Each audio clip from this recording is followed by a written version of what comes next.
So as you heard, those of you who were here last night, Joni and I have been on planes a bit this summer.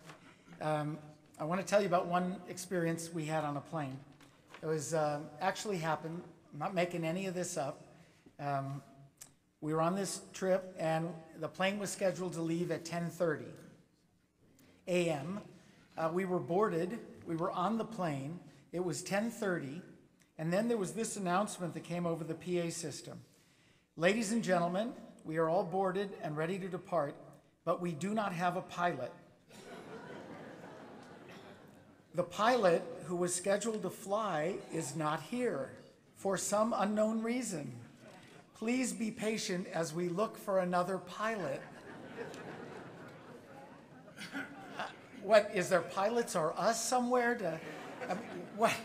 I started getting nervous. I'm not a nervous flyer, but when you think about it, pilots don't just grow on trees. It's not like there's just some place that you go pluck a pilot out. And what if the pilot they were taking wasn't properly rested and might be a little weary, and I don't know that I want to fly with such a pilot.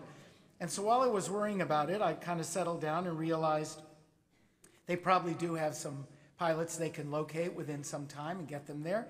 So 20 minutes later, we're all sitting on the plane, and then we hear this announcement: ladies and gentlemen, we still have not found a pilot, but we thank you for your patience. So we went back to wait. We sweated a little more, and another 15 minutes passed. Next announcement came: ladies and gentlemen, we've been given a departure time of 12:30 p.m., so that's only 2 hours late. However, we still have not located a pilot. Please take all your belongings and exit to the gate area. Please do not go away from the gate area in case we locate a pilot. These are the actual announcements. I wrote them down because I was so impressed with what we were going through. Now, 7 minutes later, as about half the passengers had gotten their stuff and gotten off the plane, and the other half of us, Joni and I, were in the back of the plane, we were still on the plane, had not exited, we heard this announcement: ladies and gentlemen, we have located a pilot in the parking lot. Please return to your seats as we prepare to depart. The parking lot, really? There was a pilot sitting out there. What was he doing? They located him in the parking lot. Okay. The problem now was that some of the passengers didn't listen to the instructions. And unfortunately, they have strayed from the area. And so now they had to count every passenger and see who was in their seat and who wasn't. That took till 12:30 p.m., so we did actually leave without getting off the plane 2 hours later. Was it a good flight?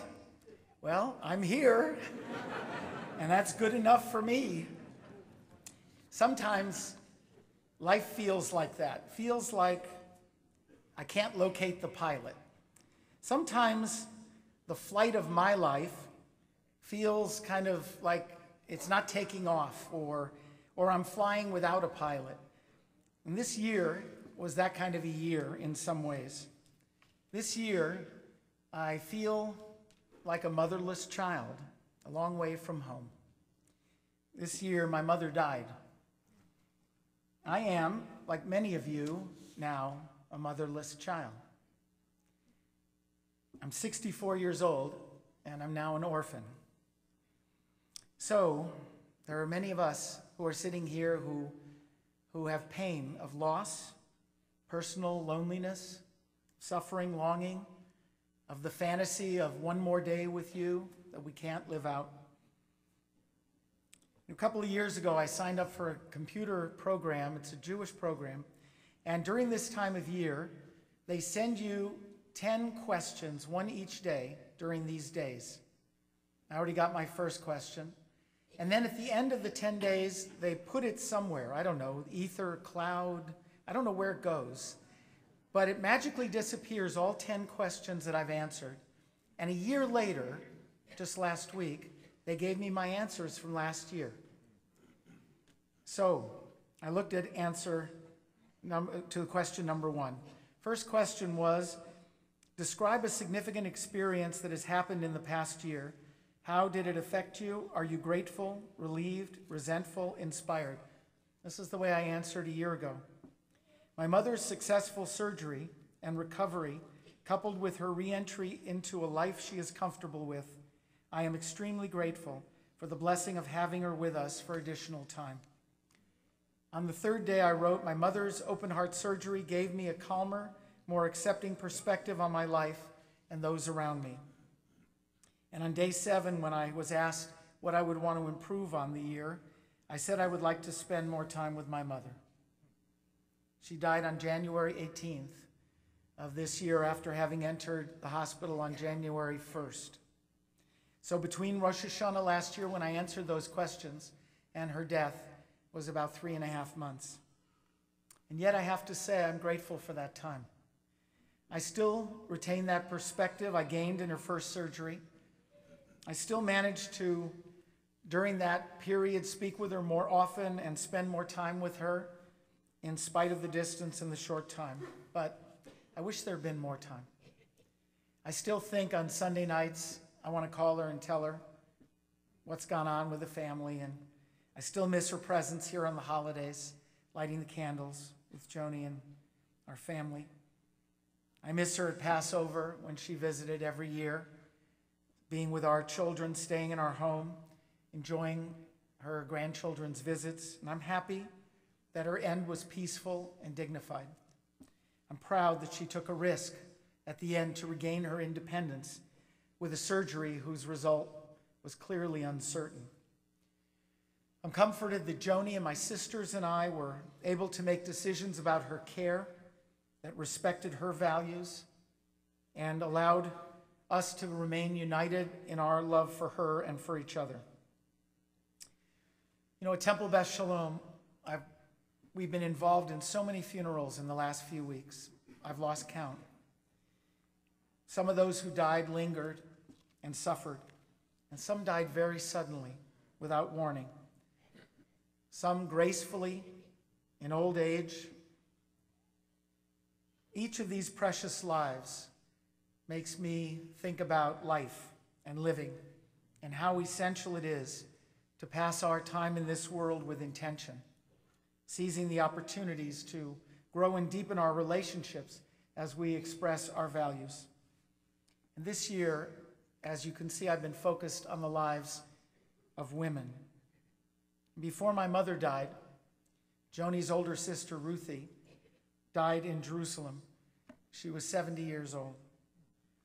And just a few months ago, Myra Farr, longtime member of our congregation, but also a woman who would become like another mother to Joni and to a large group of women in our community, whom she mentored, died.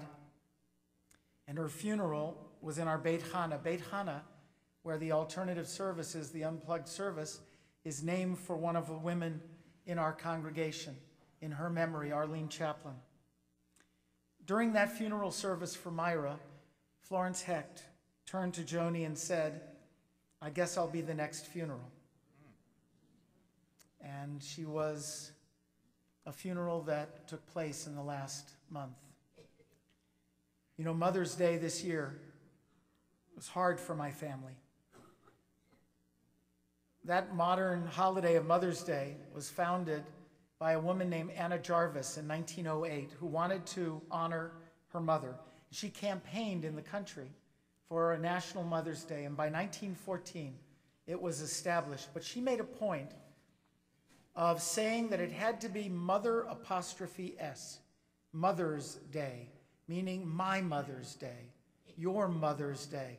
It's not a day just to say that everybody has mothers.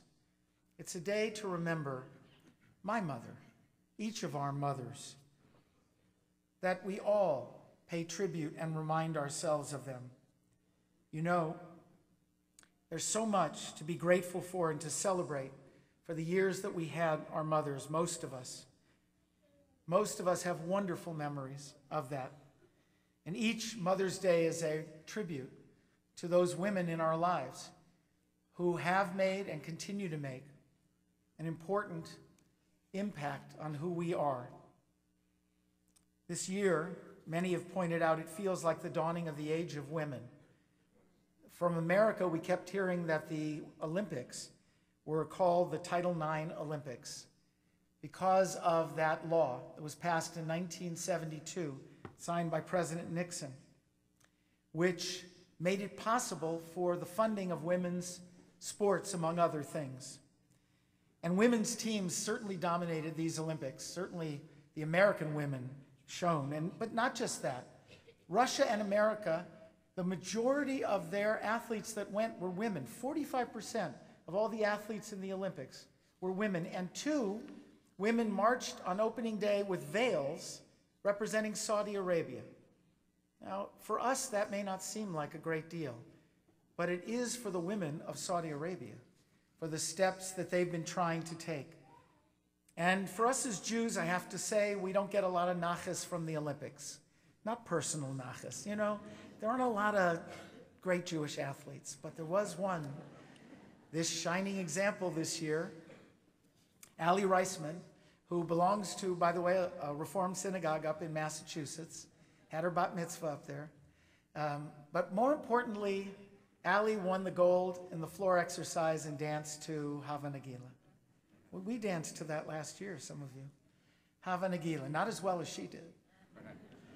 But then she did something even more extraordinary. In the interview after, she paid tribute to the 11 Israeli athletes and coaches who were murdered 40 years ago, something that the Olympics themselves would not properly do. She felt she wanted to say something about those athletes that she identified with.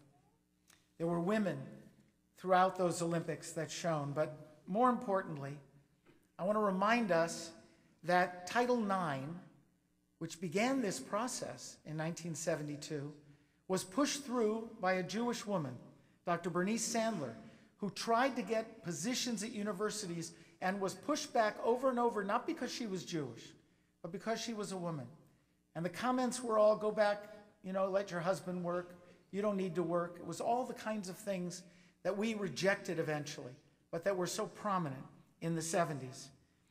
Dr. Sandler, when she pushed this through, said this about women: it gave hope and courage to women to organize for change. Women became a new advocacy group and learned the politics of change. Certainly changed the Jewish world. 1972, the first female rabbi was ordained in our history, Sally Priesand. Today, 3 of the 6 clergy here are women. The women are running the alternative service, and it's probably because of them being women that we have that service. Today, in all the liberal seminaries, the majority of rabbis, cantor students are women. The majority of those studying for Jewish studies at college campuses around the country are women. Women have been part of our tradition but have not been spoken of very publicly for most of our history. Let me give you one example. The Bible talks about Moses over and over again. Moses, right? We all know about Moses. But Moses would have been nothing without 5 women in his life. In fact, he would have been dead at birth. There was Shiphrah and Puah, these 2 nurses that Pharaoh told to kill the Jewish boys when they were being born, who refused Pharaoh's order, who rebelled against that immoral order. There was Yocheved, his mother, who formed the basket and came up with the idea of putting him in the Nile to save him. And it hid him for the first 3 months of his life. There was Miriam, his sister, who watched him go down the Nile and protected him as he went.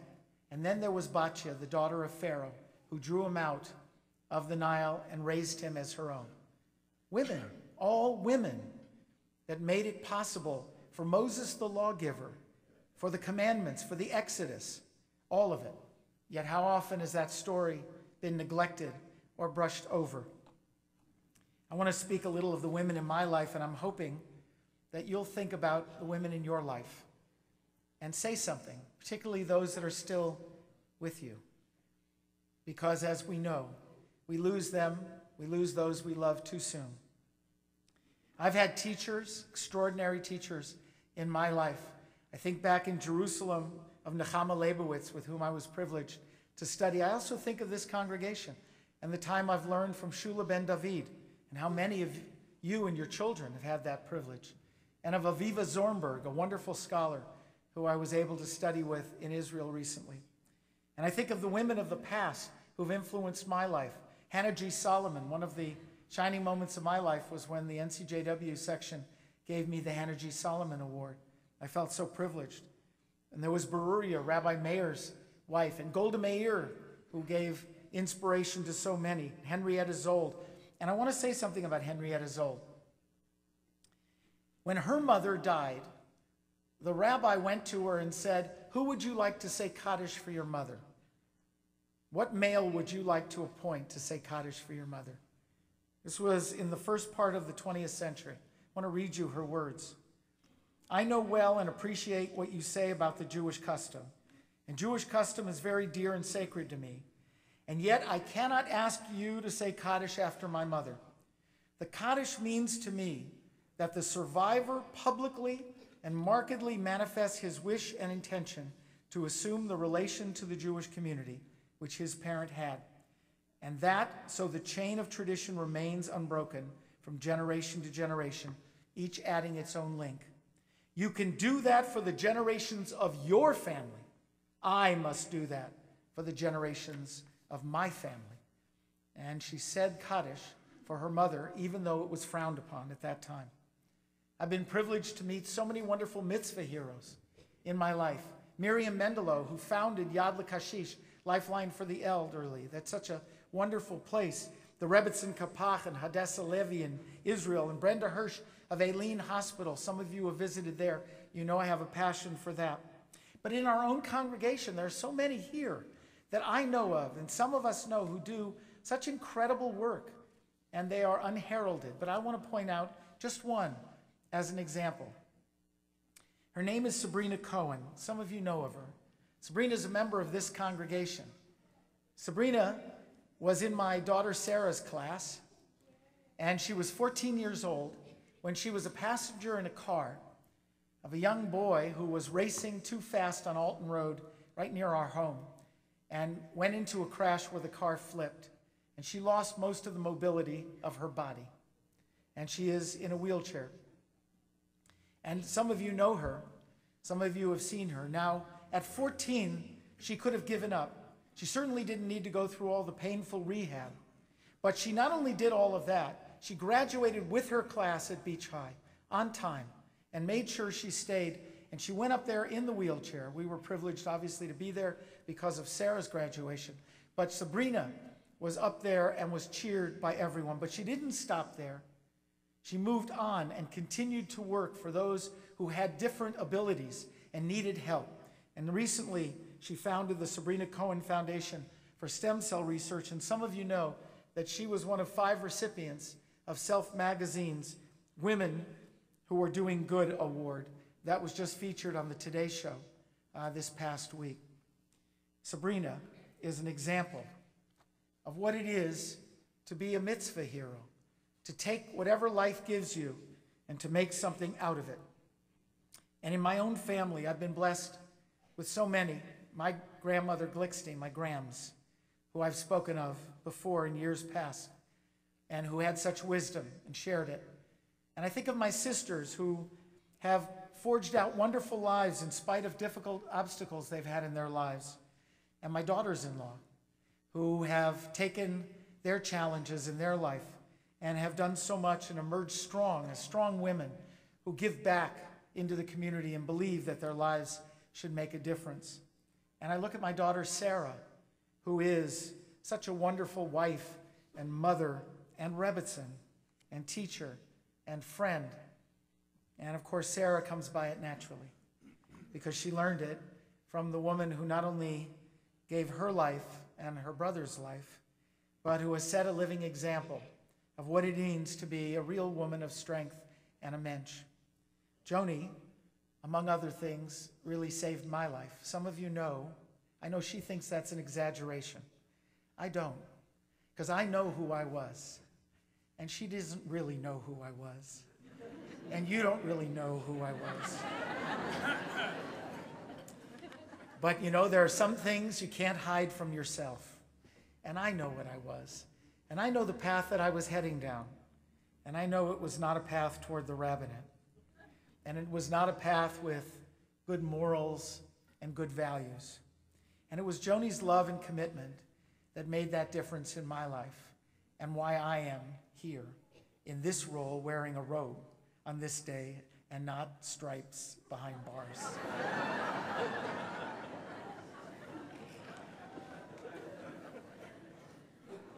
I try to do the best I can because she deserves better than I am, better than I was, certainly.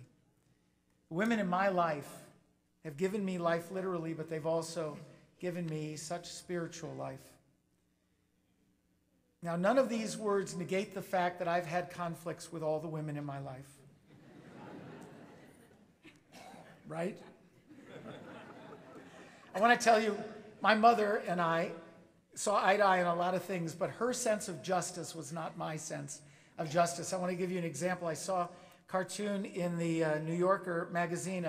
They had collected the best cartoons, and this one cartoon had a jury room, and the jury was all kind of there, and there was one lady, an older woman, sitting at the back of the jury room, looking very defiant, and the foreman says this: "We're going to be here a while, folks. I count 11 not guilties and 1 fry the bastard." That was my mother. She watched court TV, and that's what she would say. No matter how much we love each other, there are always going to be conflicts and times, but we need to overcome them. You know, I just read this really strange thing. In the Galapagos, giant tortoises live a very long time. And there are a pair of them that have been living together since they were infants in this zoo. One of them it just happens to be the name. His name is Bibi. I don't know why. And the other one is named, this is true, Poldy. And they've been living together. And then one day, Bibi took a big chunk out of Poldy. This happened just recently, out of his shell. And now they won't even be together. They can't stand being together. 115 years, and they can't stand each other now. You know, falling outs, disagreements are a part of life, but I say this, I refuse to allow any kind of disagreements with the people that I care about to stand in the way of us coming back together. And I hope that's true for you. There's nothing that you can't overcome if you recognize how important each person in your life is and how much you need to sometimes not be right, but have a relationship and find a way back. I read a story about a tightrope walker. One of my rabbinic colleagues said he interviewed this guy, and this tightrope walker said the most dangerous part of walking on the tightrope is when you turn, because you lose for a moment focus on your destination. And when you lose focus on where you're going, you become unsteady. And that's the moment when you can fall. At the last few years of my mother's life, she started to fall. She fell physically a number of times. Thank God she didn't break anything, but she would emerge black and blue. It was her stubbornness that kept her alive, but it was also her stubbornness that kept her falling, because she wouldn't take the precautions she should have. She wouldn't take the cane or the walker. She just kept forging ahead. But my mother, even with her falls, always knew what her destination was. She wanted to live as an independent human being on her own terms. She wanted the quality of her life, and she made it very clear to the end. And I was blessed with my mother all these years. My children have wonderful memories of her. Their spouses have wonderful memories of her. And our grandchildren have beautiful pictures of her with them that they will learn. I now can relate to this piece I've read a long time ago about motherhood, the stages of motherhood. At 4 years old, my mommy can do anything. At 12 years of age, my mother doesn't really know quite everything. At 16, Mother, she's definitely out of it. At 25 years of age, well, Mom might know a little about life. 35 years before we decide, let's talk to Mom, get her opinion.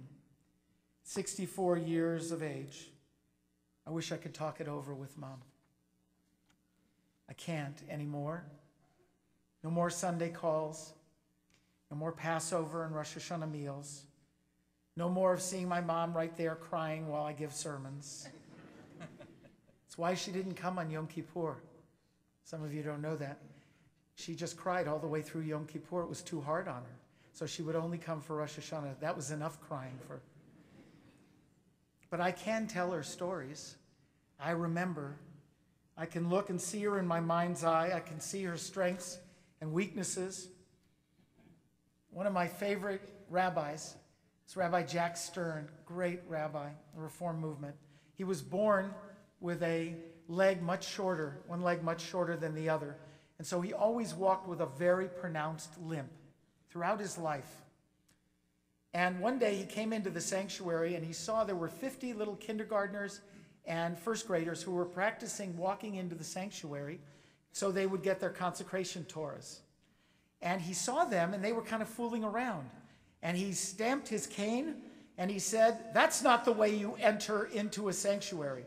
And he got to the front of the line and he said, "This is the way you enter into the sanctuary. Follow me." And he started walking down, limping, and all 50 of them on cue, without being prompted, limped with him all the way into the sanctuary.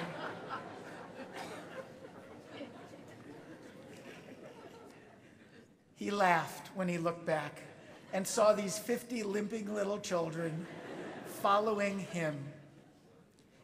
You know, I follow my mother. Her limps are hers and mine are mine. Her mistakes were hers and mine are mine, but we are forever bound together. Someday we'll laugh again together because where she is gone, I will go, hopefully not too soon. In Philip Larkin's poem, An Arundel Tomb, the last line is the most famous. What will survive of us is love. May this new year, 5773, be for you and all those you love, and particularly the women in your life, a time of cherishing each other's lives, of embracing each other, of forgiving each other, of connecting again with each other, and of realizing what truly matters are the connections that we share and take with us. Shana Tova.